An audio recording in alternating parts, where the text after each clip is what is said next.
And we start with breaking news tonight. Public reports this evening say the former aide to Congressman Tony Gonzales, who took her own life last year, had been having an affair with the congressman.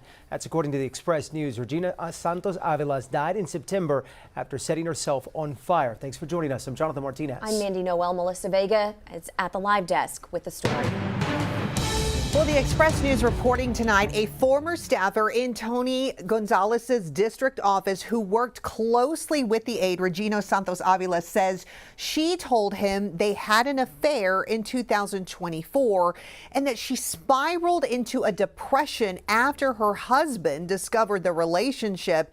And Congressman Gonzales abruptly cut her off. The former staffer also reportedly sharing with the Express News a screenshot of a text message from Santos-Aviles in which she acknowledged having an affair with our boss. The staffer, who asked not to be named, citing a fear of retaliation, faulted Congressman Gonzales' office for failing to intervene, saying he warned the congressman's district director months before Santos-Aviles' death that he was concerned about her well-being. The newspaper also reporting an attorney for Santos-Aviles' husband said that her romantic relationship with the congressman was an open secret and that he does not believe it played a role in her death. Authorities also said there was no evidence of foul play in her death. The Bexar County Medical Examiner's Office ruled her death a suicide by self-immolation, meaning that she set herself on fire.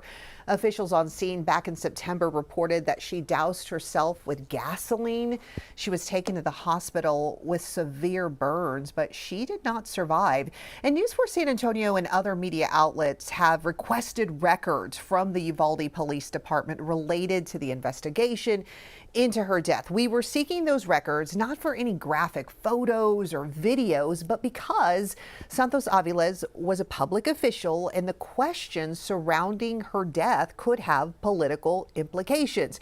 And for months, several outlets, including the Daily Mail, were circulating rumors of an affair, which Congressman Gonzales denied at the Texas Tribune Festival back in November, saying that he wanted people to remember Santos-Aviles for the work she did in the community. We, of course, will continue to follow this story and let you know what develops. That is the latest from the Live Desk. For you. Thanks for joining us tonight at 6. I'm Mandy Noel. An alleged affair, text messages, and calls to resign. New details about a reported relationship between Congressman Tony Gonzales and a former staffer who took her own life. The staffer is Regina Santos-Aviles, who took her own life by setting herself on fire last year. Congressman Gonzales is now accusing his primary opponent of politicizing the allegations. Tonight, News 4 is pressing for answers. We're asking Congressman Gonzales about the claims against him and the potential political implications. The News 4 I-Team's Jordan Elder joins us with the developments. A former staffer sharing messages with the San Antonio Express News that appear to show Regina Santos-Aviles acknowledging a relationship with Congressman Tony Gonzales. In a response today, Gonzales says the timing of all of this needs to be taken into account. We've obtained bombshell messages from former Regional District Director Regina Santos-Aviles about her boss, Congressman Tony Gonzales. The San Antonio Express News verifying these texts between a former Gonzales staffer and Aviles. She says she had an affair with our boss. First responders were called to Aviles' Uvalde home in September, reporting that she doused herself in gasoline. She was rushed to a San Antonio hospital, but later passed away. The Bexar County Medical Examiner ruling her death a suicide by self-immolation, setting herself on fire. Rumors of an affair had been circulating since her death, but these messages are the first potential documentation. In a statement Wednesday, Gonzales pointed to politics. He accuses his primary challenger, Brandon Herrera, of pushing this story the day early voting started. Quote, "I am not going to engage in these personal smears." Gonzales and Herrera went head-to-head in the 2024 Republican primary, Gonzales winning by about 350 votes. As they head into the rematch, Herrera is calling on Gonzales to resign, saying in a statement he broke House ethics rules and public trust. Other Republicans have joined that call, including State Representative Wes Ferdell, whose House district overlaps with some of Gonzales' congressional district. In a post, he says Gonzales shows no remorse. Gonzales has largely avoided questions about these allegations. These are his first comments since the Texas Tribune Festival in November. There, the congressman called Aviles' death tragic. You know, my name's on the door, and so I'm not like people throwing rocks at me, saying ugly, nasty things. I totally get that.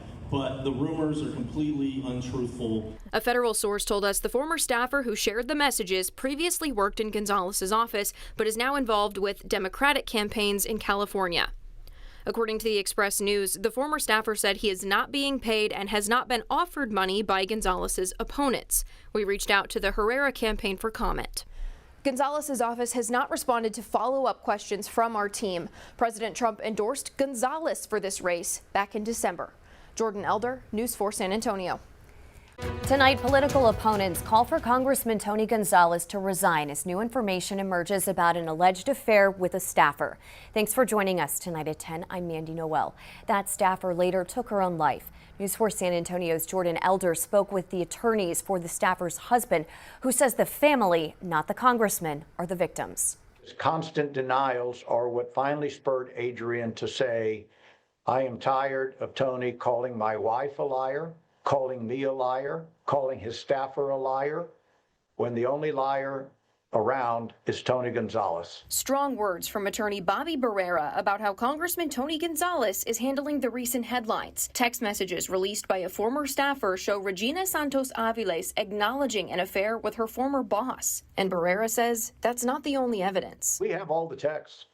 I've seen them, I've read them, and there's nothing that Tony can say that would dispute the texts that he sent back and forth with Regina, clearly being related to a sexual affair. Santos-Aviles died in September after setting herself on fire. Barrera is now representing her husband. He says the marriage issues, her mental health, and her eventual decline all point back to Gonzales. So when the congressman released this statement Wednesday, pointing to his opponent, Brandon Herrera, saying this was an attempt to score political points, Barrera says it was too much for Regina's husband. He has to live with this issue now that his wife's death has become a political football between two candidates vying for a political office. What are the next steps for you and your team as this moves forward? We're going to explore any potential legal issues, legal remedies, potentially the sexual harassment and workplace harassment after the discovery of this affair. As for the political fallout, the San Antonio Express News has pulled their endorsement of Congressman Gonzales. They were the first to report the staffer's allegations. President Donald Trump endorsed Gonzales in December, and at this time, it still stands. Jordan Elder, News 4 San Antonio. How is Adrian doing? Obviously, this is a tough news cycle that I'm sure he's having to see a lot of. Well, clearly, it wasn't Adrian who brought this issue to the public domain. It was a staffer from Tony Gonzales's office. So Adrian is having to deal with the emotional reality that political fodder is being made of his wife's demise. And so it's clearly troubling for him and his son emotionally. How old is their son now? I believe he's 7, going on 8.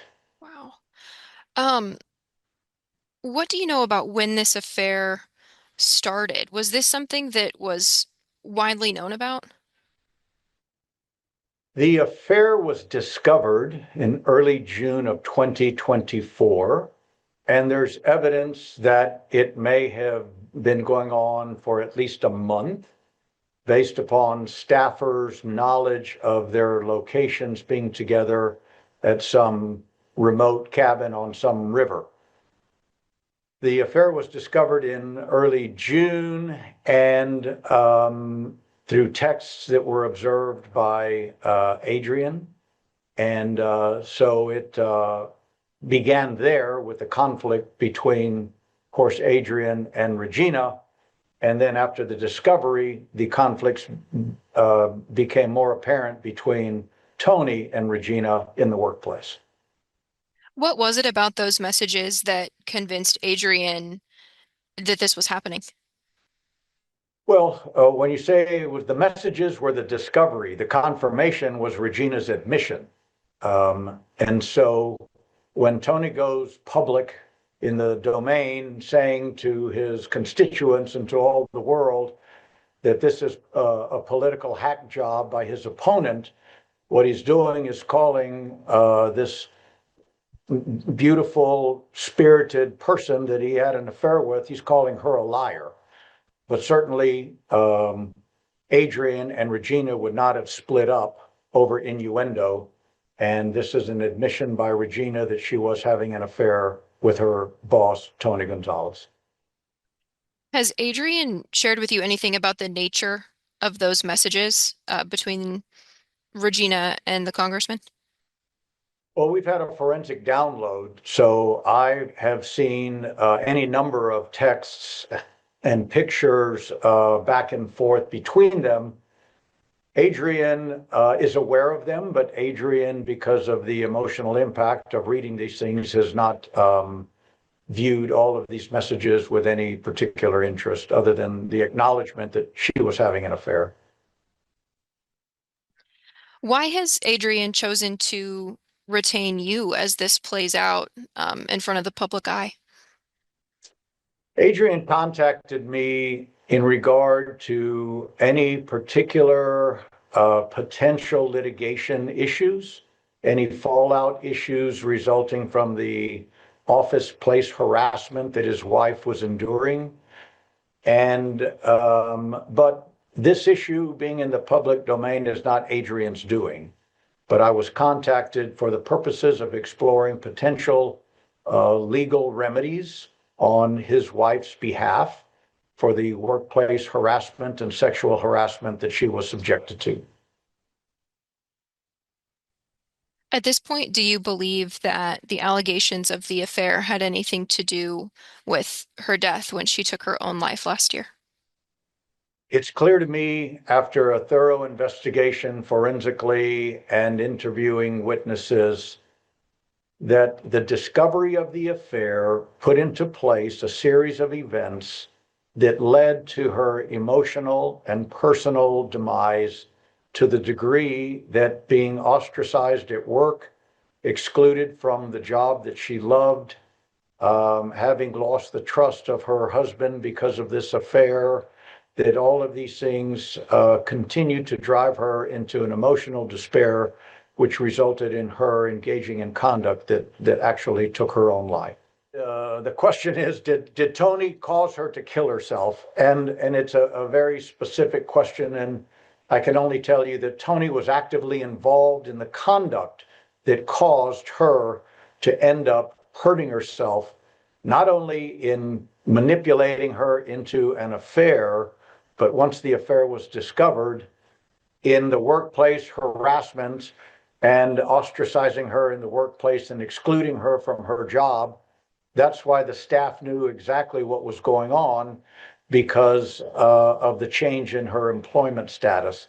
So yes, the affair, the discovery of the affair, the workplace harassment, all contributed to her mental decline, which again, the point of inception is the affair with Tony Gonzales. Was there a point where the affair ended? Was it called off at any point? To my knowledge, after the discovery of the affair in June of 2024, I don't have any record of any continued meetings or contacts. And again, that's the point at which Tony began to distance himself from her in public life and in office life, according to his staffers who have already come forward. What are the next steps for you and your team as this moves forward? Well, we're going to explore any potential legal issues, legal remedies. The Congressional Accounting Act specifically deals with congressmen and elected officials who have engaged in workplace harassment or sexual harassment. And there are some remedies available through that. But again, we're here today not because of Adrian. We're here today because one of Tony's own staffers could not take any longer his denial of a relationship that everyone at the office knew was a real affair. And so we're going to continue to explore potentially the sexual harassment and workplace harassment after the discovery of this affair. Is there anything else you think is important for people to know as they watch this situation in the headlines? Oh, I think Adrian wants everyone to know that this is not about Tony Gonzales's political career. This is conduct that he engaged in, which caused the death of Adrian's wife, their son's mother, and that she should not get lost in this alleged victimization of Tony Gonzales, because she is the true victim in this case. And Adrian wants people to know that he wants her memory honored. And this is not anything to do with him going after Tony's elected position, because again, we didn't bring this to light. Adrian didn't bring this to light. He's only responding to the media crash because of the allegations made by Tony's own employees. Adrian has known about this affair since June of 2024. You have not seen Adrian go public with one bit of information until the staffer came forward. Adrian's issue is with the constant denial by Tony Gonzales that he had an affair with Regina. It's bothersome to Adrian that Tony is trying to walk away from a situation that he clearly created, had a clear hand in the death of this young lady. And his constant denials are what finally spurred Adrian to say, I am tired of Tony calling my wife a liar, calling me a liar, calling his staffer a liar, when the only liar around is Tony Gonzales. And that's why Adrian has come forward, and that's why Adrian has the emotional angst that he does, because he has to live with this issue now that his wife's death has become a political football between two candidates vying for a political office.